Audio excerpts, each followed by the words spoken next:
Baik, saudara-saudara sekalian, kita akan bersama-sama merenungkan firman Tuhan dalam 2 minggu terakhir Prapaskah. 2 minggu Prapaskah yang terakhir ini kita telah melihat Yesus memberi makan 5.000 family, 5.000 plus orang. Lalu baru minggu lalu apa, saudara, minggu lalu? Iya, berjalan di atas air. Hari ini kita akan melihat episode lain, yaitu perjumpaan Yesus dengan perempuan Kanaan atau Siro-Fenisia. Agak susah ya namanya, tapi dari sanalah dia lahir. Siro-Fenisia itu versi Markus ya. Kita akan melihat versi dalam Injil Matius pasal 15. Saya beri judul khotbah ini The Trial and Triumph of True Faith. Artinya ujian dan kemenangan iman yang sejati. Ujian dan kemenangan iman yang sejati. Bahwa iman yang sejati harus diuji. Harus diuji dan akan terbukti menang. Mari berdoa dulu sebelum membaca firman Tuhan. Kita akan baca Matius pasal 15 ayat 21 sampai 28. Tetapi sebelumnya biarlah Roh Kudus menerangi hati dan pikiran kita. Kita meminta agar Tuhan memimpin. Bapa di dalam surga, kami akan merenungkan firman-Mu. Kami mohon Tuhan, Kau menerangi kami. Kami mohon agar Roh Kudus membuka hati dan pikiran kami. Kami sadar bahwa kami tidak hidup dari roti saja, tapi dari setiap firman yang keluar dari mulut-Mu. Buatlah kami lapar akan makanan surgawi, agar kami dikenyangkan hari ini. Demi Kristus, Sang Roti Hidup, kami berdoa. Amin. Mari saudara-saudara kita baca Matius 15 ayat 21 sampai 28. Silakan saudara perhatikan ya. Saya akan bacakan, saudara perhatikan. Lalu Yesus pergi dari situ dan menyingkir ke daerah Tirus dan Sidon. Maka datanglah seorang perempuan Kanaan dari daerah itu dan berseru, "Kasihanilah aku ya Tuhan, anak Daud, karena anakku perempuan kerasukan setan dan sangat menderita." Tetapi Yesus sama sekali tidak menjawabnya. Lalu murid-muridnya datang dan meminta kepadanya, "Suruhlah ia pergi, ia mengikuti kita," dengan berteriak-teriak. Jawab Yesus, "Aku diutus hanya kepada domba-domba yang hilang dari umat Israel." Tetapi perempuan itu mendekat dan menyembah dia sambil berkata, "Tuhan, tolonglah aku." Tetapi Yesus menjawab, "Tidak patut mengambil roti yang disediakan bagi anak-anak dan melemparkannya kepada anjing." Kata perempuan itu, "Benar Tuhan. Namun anjing itu makan remah-remah yang jatuh dari meja Tuhan." Maka Yesus menjawab dan berkata kepadanya, "Hai ibu, besar imanmu. Maka jadilah kepadamu seperti yang kau kehendaki." Dan seketika itu juga anaknya sembuh. Kita lihat apa yang akan kita sama-sama pikirkan dengan outline ini. Saya akan beri overview of the episode ini. Yang kedua, kita akan melihat respon Yesus yang ofensif, ofensif. Yang ketiga, kita melihat juga iman perempuan ini yang persisten, iman yang persisten. Dan yang keempat, saya akan ajak saudara berefleksi dari kisah ini dan kisah lain yang akan menjadi ilustrasi juga. Nah, saudara-saudara, mari kita mulai ya, overview. Yesus sekali lagi mencoba menarik diri. Ya, saudara, dia sudah mencoba menarik diri sebelum memberi makan 5.000 orang. Masih ingat ya, 5.000 keluarga. Gak berhasil ya, karena orang-orang tahu. Sekarang mencoba lagi, saudara, menarik diri lagi dari the crowd. Dia ingin invest waktunya yang tidak banyak itu untuk mengajar 12 murid. Dan kali ini saudara, Yesus memasuki area yang namanya Tirus dan Sidon.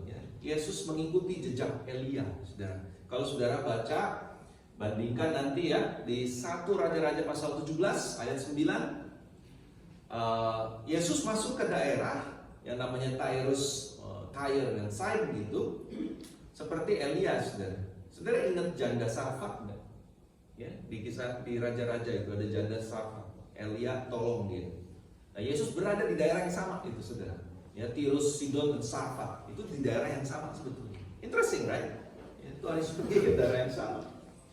Nah, kalau mau tahu lebih jauh, saudara, Sidon, ya, itu ada nama Sidon di situ. Sidon adalah dalam, kalau saudara lihat Kejadian pasal 10 ayat 15, Sidon sebenarnya adalah putra sulung Kanaan.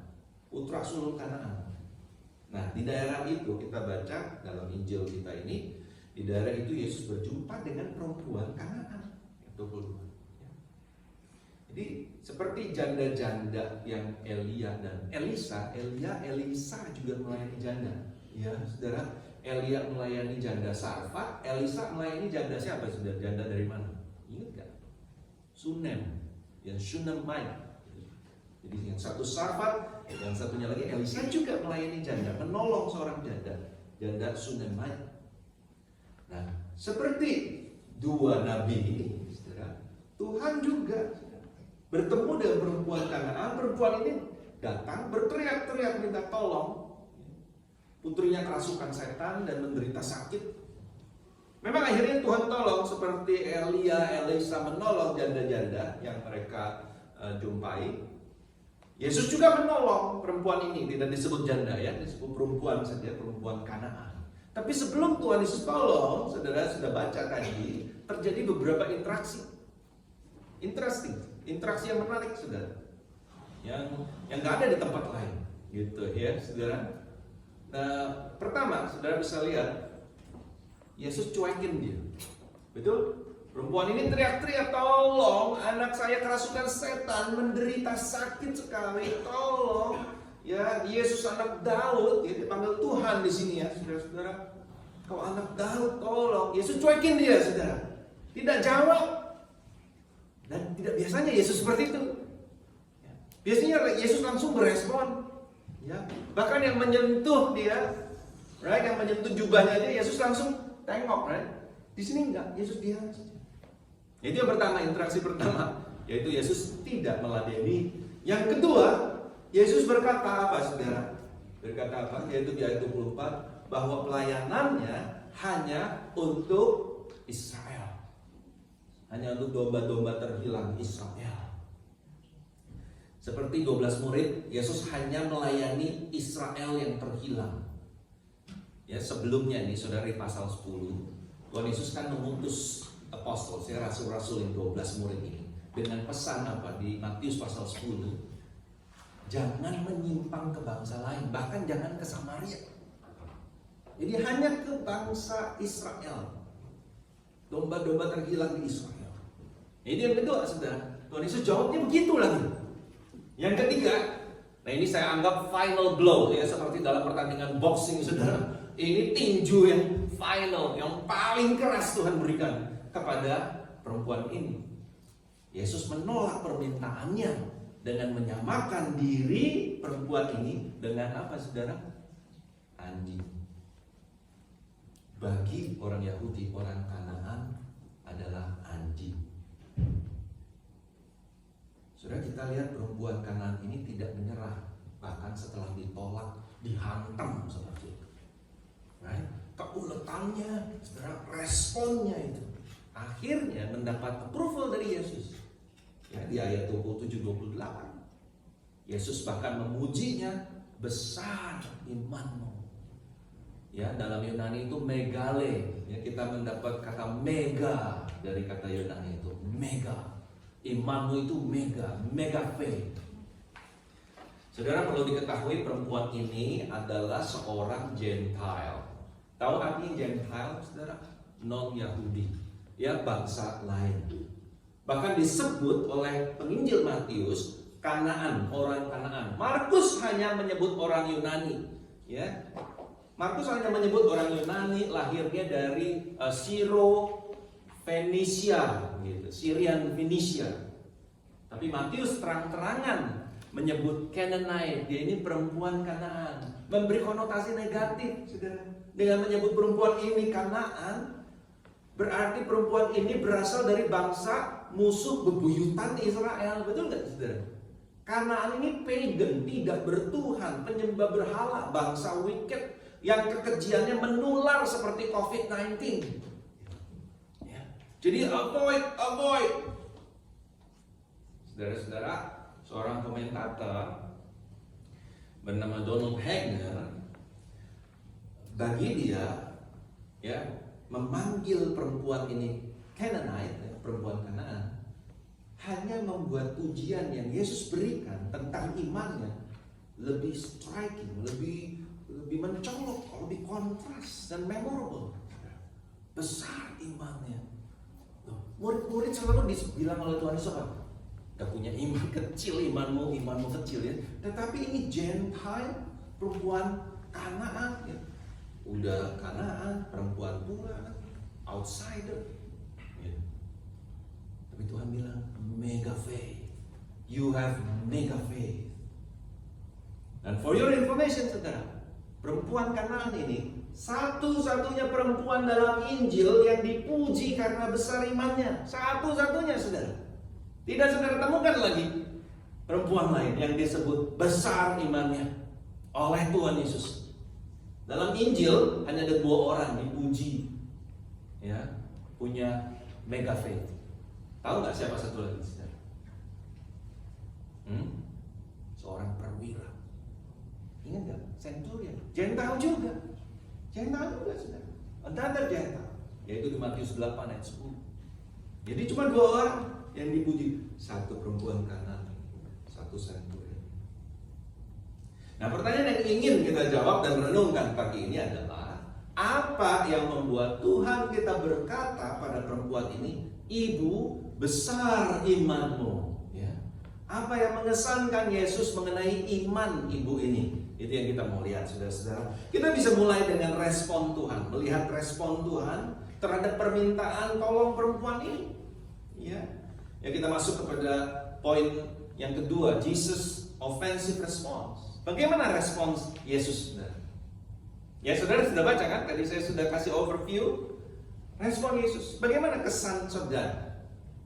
Mengganggu, saudara, waktu saudara baca ini. Yesus kok begitu ya? Comfortable nggak, saudara-saudara? Sudah tidak ladeni, ya, menolak dengan menyamakan perempuan itu dengan anjing, ya, orang bilang kasar, brutal, ofensif.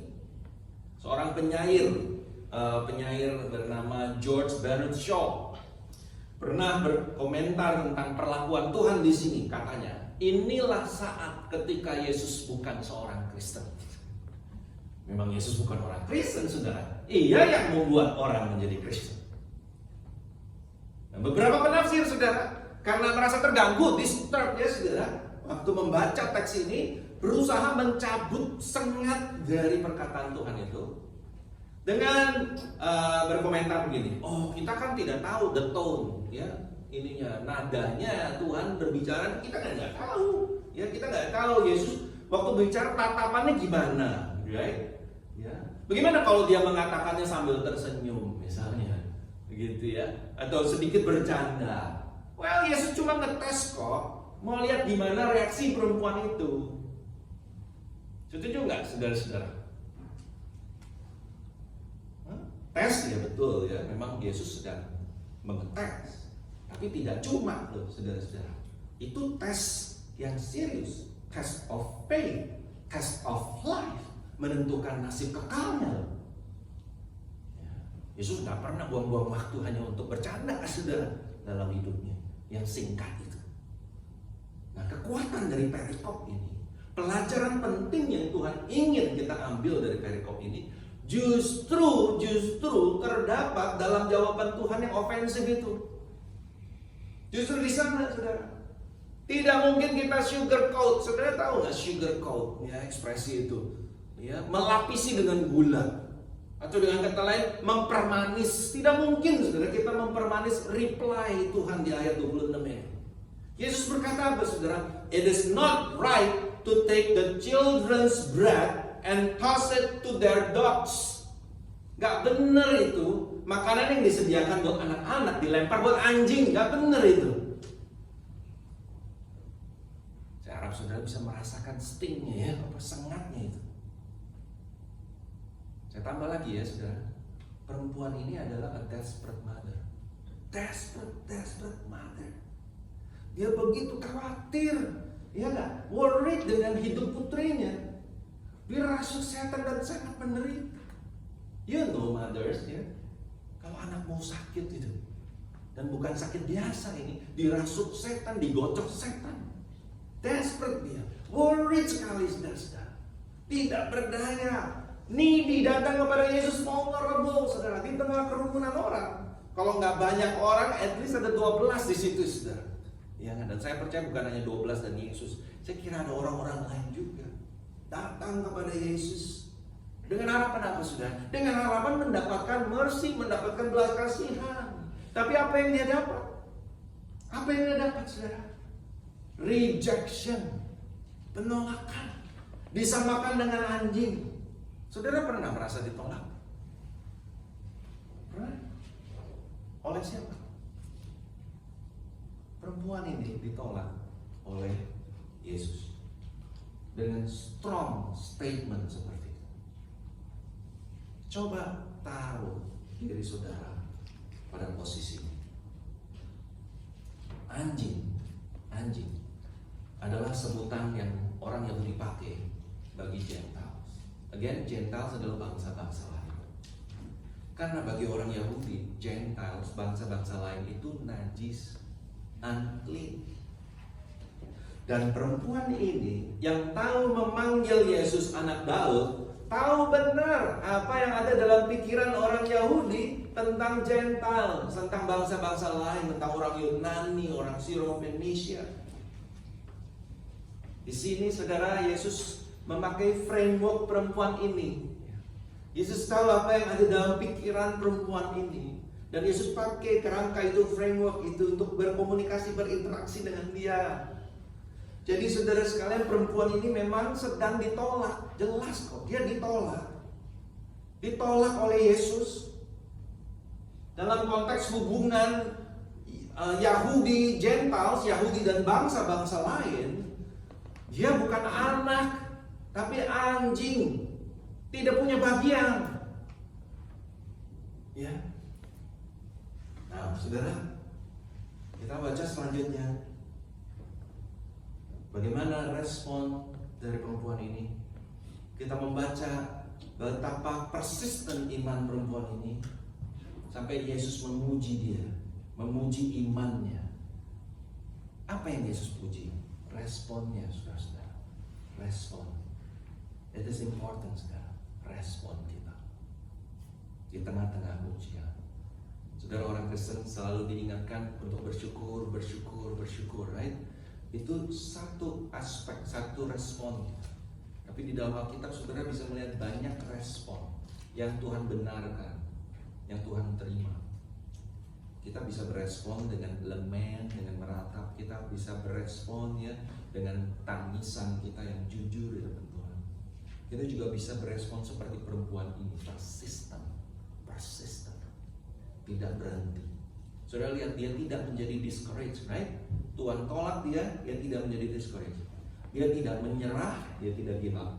Dia tidak mundur, saudara. Ya. Atau tersinggung, marah. Orang beriman tidak mudah tersinggung. Saya ingin saudara jadikan ini slogan, atau saudara bisa tweet, silakan. Orang beriman tidak mudah tersinggung. Betapa mudahnya kita sebagai orang Kristen tersinggung dengan perkataan saudara-saudara kita. Betul? Kalau gini mah gue mundur aja. Udah, gue mundur aja. Betapa gampang kita menyerah. Ya, di dalam doa kita tidak pernah menaruh hati kita sepenuhnya. Tuhan nggak jawab, padahal doa baru satu kali. Nggak jawab. Udahlah, forget it. Doa mah nggak ada pengaruh. Right? Saudara lihat perempuan. Mari berkaca diri, saudara. Orang beriman tidak mudah tersinggung. Sebaliknya, Apa yang saudara lihat? Dia terus mendesak, saudara. Dia terus minta tolong. Minta Tuhan consider lagi. Ditolak sekali, Tuhan consider lagi. Tuhan tolong aku. Apapun jadi deh, apapun jadi. Remah-remah pun jadi, crumbs pun jadi. Yang jatuh-jatuhan itu enggak apa-apa. Asalkan aku dapat respon, dapat perhatianmu. Karena dia tahu, saudara, there is no other way. Hanya Yesus, this is my last chance. Mungkin besok aku gak ketemu dia lagi, mungkin dia sudah pergi. This is my last chance. Dia teriak. Kalau kita pikir-pikir lagi, saudara, apa sih yang membuat perempuan ini berpikir bahwa Yesus mau tolong dia? Hah? Coba saudara pikir-pikir lagi. Apa sih yang buat dia begitu yakin bahwa dia akan berhasil?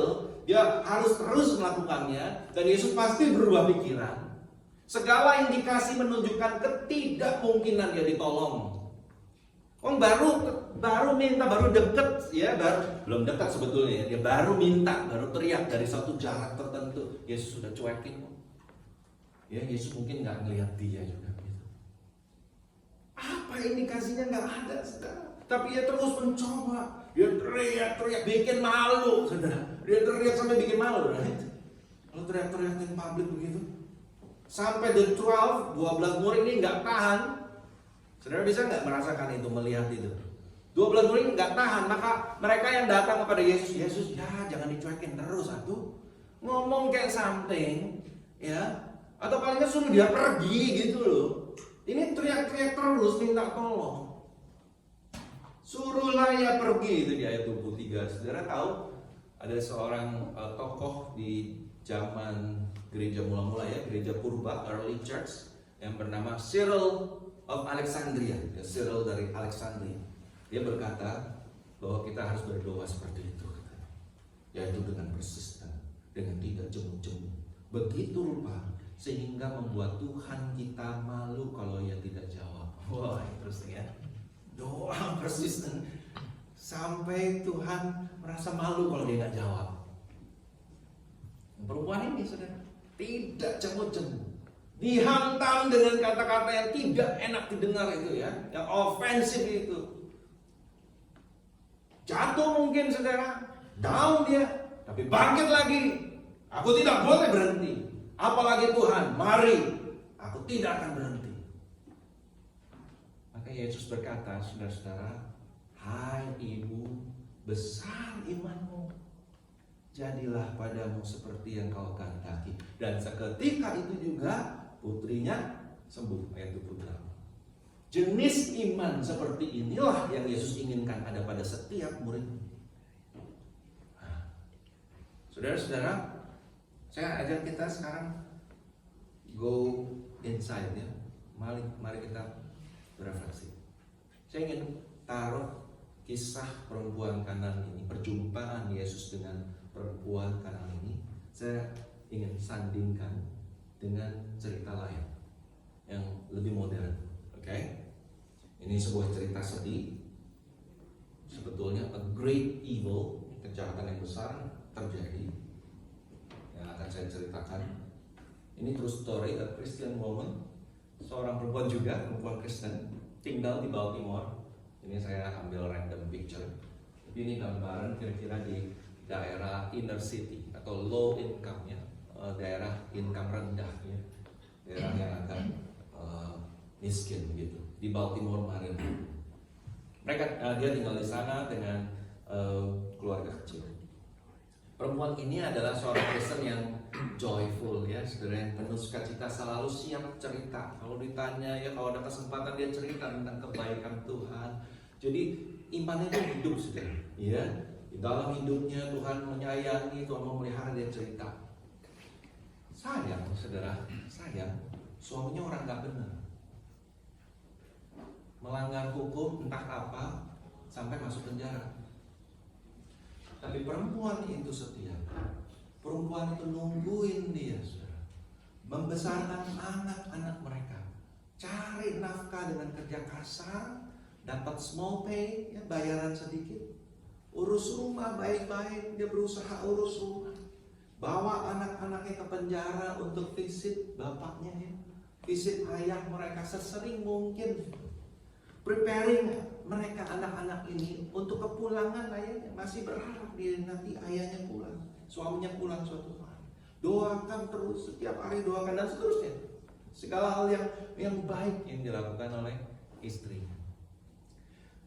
Di penjara, saudara sekalian, seperti sering terjadi dalam kehidupan penjara, karena berpisah terlalu lama dari istrinya, atau mungkin karena sudah biasa jajan seperti itu, laki-laki ini berhubungan seks dengan laki-laki lain di dalam penjara, dan akibatnya terkena AIDS. Istrinya di rumah nungguin dia, saudara. Nah, dalam perpisahan atau separation seperti itu, banyak istri menceraikan suaminya, saudara. Udah dicerai, ngapain tungguin? Tapi perempuan ini bukan hanya tidak menceraikan dia, kasihnya tidak pudar sedikit pun. Setia menanti, mendoakan pembebasannya, mendoakan kepulangan. Nah, tahu nggak saudara bahwa it is strictly illegal di United States? Saya belum cek di Kanada ya, but it is in United States, di Amerika, memberitahu siapapun bahwa seseorang terjangkiti AIDS. Gak boleh, itu confidential. Jadi yang bersangkutan yang mengalami AIDS itu yang harus disclose, yang harus cerita, yang harus ngaku sendiri. Karena nggak ada yang disclose nih, saudara-saudara. Orang di government tidak ada yang disclose ya, dari penjara tidak ada informasi, juga dokter di penjara tidak ada surat yang menyatakan keadaan orang ini dia punya penyakit AIDS, nggak ada yang disclose itu, saudara. Dan si suami brengseknya juga tidak sudi mengaku. Istri ini nggak tahu apa-apa, saudara, nggak tahu apa. Kembalinya si suami kepada si istri artinya apa, saudara? Artinya membunuh dia. Betul nggak? Artinya membunuh dia. Dan kita tahu, saudara, perempuan ini miskin. Dia tidak sanggup beli obat-obatan fancy yang orang sebut sekarang cocktail, drugs, and whatever it is, begitu ya, yang bisa memperpanjang hidup orang yang terjangkiti AIDS katanya. Yang nggak punya uang. Jadi ya udah, tubuhnya digrogoti pelan-pelan, dia mati. Dia tertular AIDS, dan betul.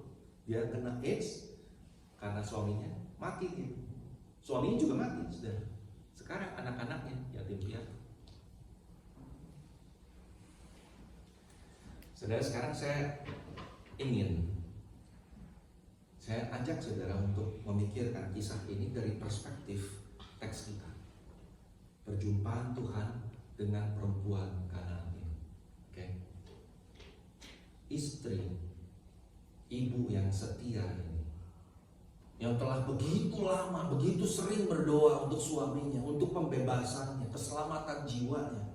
Sekarang sebagai jawaban atas doa-doanya, ya, dan sebagai reward ya buat kesetiaannya, kesalehannya, apa yang dia dapat, saudara? Terjangkiti AIDS. Dari siapa? Dari seorang laki-laki yang ia cintai dan yang ia doakan dengan tidak cemu-cemu. Apa bedanya kisah ini dari kisah Yesus menolak permintaan perempuan Kanaan itu?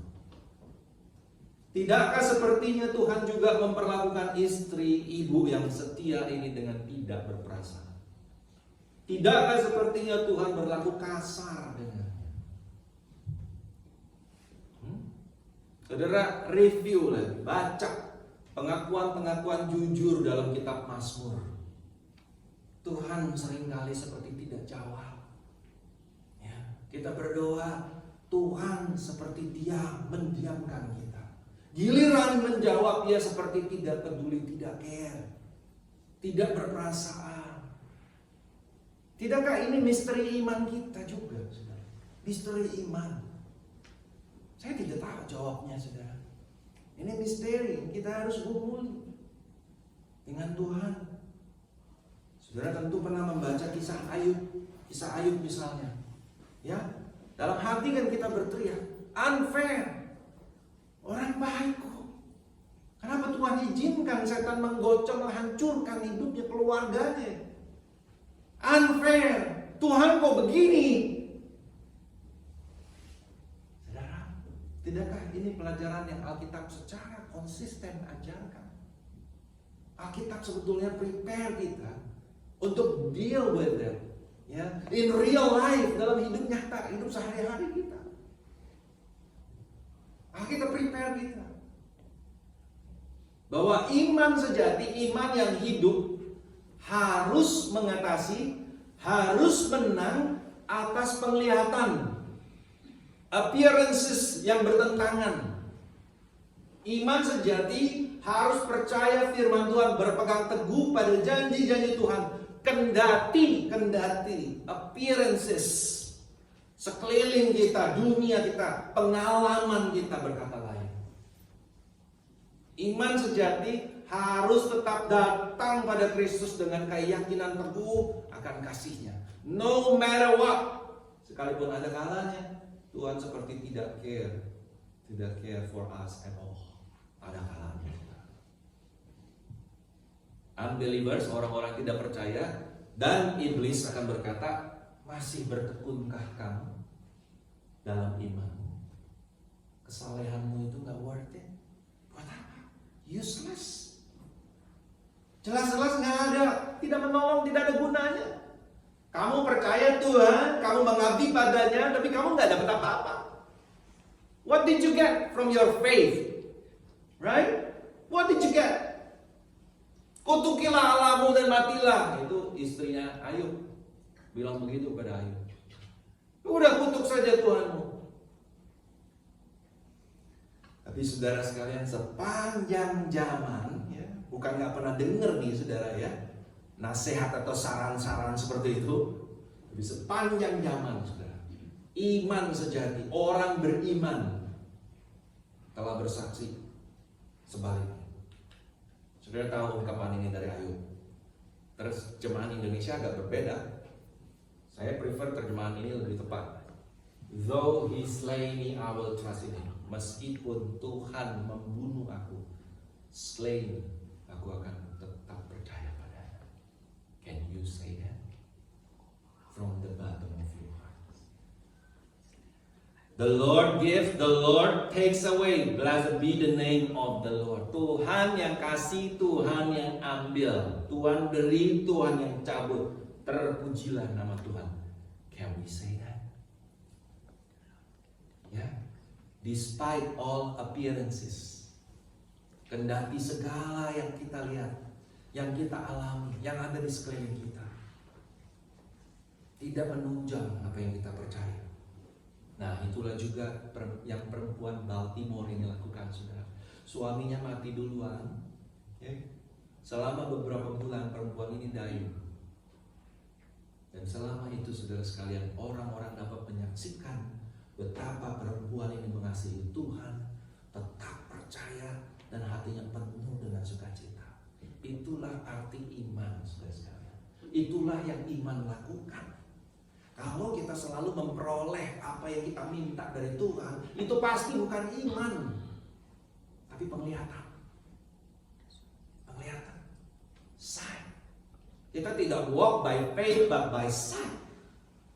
Justru karena kita tidak bisa lihat, kita harus percaya. Justru karena kita tidak bisa prediksi waktu Tuhan, kita harus tetap percaya. Itu yang kita sebut hidup beriman, a life of faith. Saudara sekalian, concern Tuhan yang utama adalah pertumbuhan iman kita. Karena itu Dia selalu, always test our faith. Tuhan selalu menguji iman kita. Sadar atau tidak sadar, siap nggak siap, Tuhan selalu menguji iman kita. Tuhan selalu membuat kita sulit percaya. Tuhan selalu exercise iman kita. Seperti otot, saudara sekalian, kalau mau tumbuh otot saudara, bebannya harus ditambah. Betul nggak? Iya, saya di rumah punya 5 pound dumbbell. Cuma 5 pound, 2 saudara. Jarang saya pakai. Bertahun-tahun istri saya kesel tiap kali mau beberes ini ngeganggu. Dipakai buat ganjel pintu juga kagak, cuma nganggur di situ saudara. Kenapa saya nggak pakai? Karena saya kesel, saudara. Berkali-kali, 50 kali, nggak kecil-kecil dia pegang lempeng terus ya, nggak bulat-bulat, monjong terus. Ya, suatu hari saya lihat di website, saudara, ya gimana sih bikin muscle supaya ada dikit dong gitu ya. Dia bilang it's useless kalau you nggak nambah beban. Benar saudara, 5 pounds for 10 years ya segini aja. You have to add more weight. Begitu juga iman. Iman seperti otot perlu di stretch, perlu mengalami suffering, pain supaya grow. Iman bertumbuh dengan percaya di tengah kesulitan, dengan mempercayai apa yang sulit dipercaya. Ya. Saudara sekalian, saya ingin tutup begini. Apa yang Tuhan ajarkan pada kita lewat perempuan Kanaan adalah tidak lain arti beriman.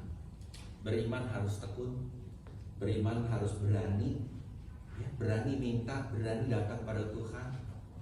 Iman harus persisten. Iman harus trusting, karena kita trust kepada Bapa kita yang baik. Kita sudah menjadi milik, ya. Kita trust, maka kita berani datang pada Dia di dalam Yesus Kristus.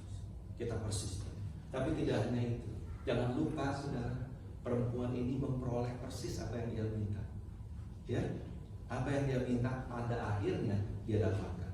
Dan seketika itu juga anaknya sembuh. Ayat 28. Imannya telah diuji dan menang. Tuhan ingin memberi contoh pada 12 murid. Seperti apa mega faith itu? Iman yang besar. Dan sepanjang zaman orang-orang percaya akan membaca kisah perempuan ini, right? Kisah iman perempuan Kanaan ini. Dan mereka akan terinspirasi olehnya. Saudara mungkin tidak pernah tahu ini. Menurut tradisi, perempuan itu bernama Justa dan putrinya bernama Bernice. Justa dan Bernice. Yang ada di dalam kitab saudara. Tapi the church, ya, I don't know, kita nggak bisa buktikan sih ya.